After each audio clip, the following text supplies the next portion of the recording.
Visakha steel plant వ్యవహారంలో కేంద్రం ఎటువంటి క్లారిటీ ఇస్తోంది అనేది అందరూ ఆశగా ఎదురు చూస్తున్నారు. కానీ మొన్న విశాఖ పర్యటన సందర్భంగా ఆయన స్టీల్ ప్లాంట్ గురించి పెద్దగా ఏం మాట్లాడలేదు. ఎవరూ మాట్లాడలేదు. ఆ ఊసే ఎత్తలేదు. అయితే స్టీల్ ప్లాంట్ ఉద్యోగులకు తాజాగా ఒక షాక్ తగిలింది. అదేంటి అంటే ఆహ్, ఒక ఉద్యోగులు ఉద్వాసన పర్వానికి తెరతీసింది అని చెప్పాలి ప్రభుత్వం. ఏంటి అంటే ఇందులో 15 ఏళ్ల సర్వీస్ పూర్తి చేసుకొని 45 ఏళ్ళు దాటిన వారందరూ కూడా స్వచ్ఛంద పదవీ విరమణ చెయ్యొచ్చు అంటూ తాజాగా స్టీల్ ప్లాంట్ యాజమాన్యం నోటీసులు ఇచ్చిందట.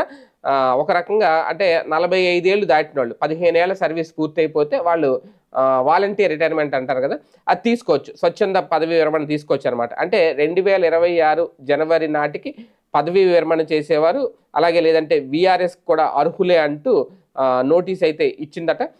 విశాఖ స్టీల్ ప్లాంట్లో పర్మనెంట్ ఉద్యోగులను భారీగా తొలగించాలి అనే ఉద్దేశంతోనే ఈ వీఆర్ఎస్ పథకాన్ని ప్రవేశపెట్టారు అనేది అక్కడ వినిపిస్తున్నమాట. అంటే ఈ విశాఖ స్టీల్ ప్లాంట్లో వీఆర్ఎస్ ద్వారా వేలాది మందిని ఇంటికి పంపించాలి అనే ఆలోచన అయితే చేస్తుందట. అదే సమయంలో ప్రైవేటీకరణకు మార్గాలు వేయడం కూడా జరుగుతుంది దీని ద్వారా అనేది. అదే కనుక జరిగితే ఇంకా సీనియర్ ఎంప్లాయీస్ చాలా మంది వెళ్ళిపోతారు.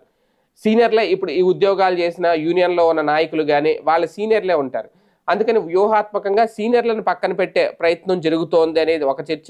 ఈ వీఆర్ఎస్ పథకాన్ని తీసుకురావడం వనక ఖచ్చితంగా ప్రైవేటీకరణ వైపుగా పావులు కదపడానికి లేదంటే వేగవంతంగా ముందుకెళ్ళడానికి ఒక మార్గాన్ని రెడీ చేసుకుంటుంది అనేది కూడా యాజమాన్యం అందుకే నోటీసులు ఇచ్చింది అనేది. ఒక రకంగా మొన్న మోడీ వచ్చినప్పుడు దానికి సంబంధించి అన్న మాట్లాడతారేమో, చర్చ జరుగుతారేమో అని అనుకున్నారు. కానీ అదేం జరగలేదు.